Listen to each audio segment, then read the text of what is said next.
Connecting your Lenovo Yoga to a docking station is straightforward. Most yoga models use a USB-C or Thunderbolt port for docking. First, power off your yoga. Connect the USB-C cable from the dock to your laptop. Plug in the dock's power adapter. Power on the laptop. Windows should automatically install the necessary drivers in under 30 seconds. Ensure your dock supports Thunderbolt 3.4 for optimal functionality, including up to 100-watt charging and dual 4K monitor support. You can safely undock by ejecting via the system tray.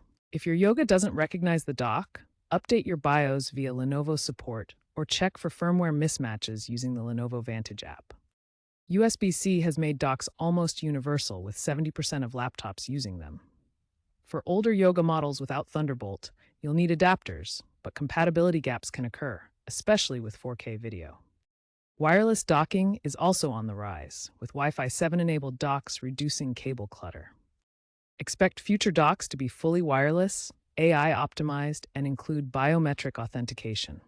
Docking stations boost efficiency by 30% with multiple monitors, making them essential in hybrid work environments.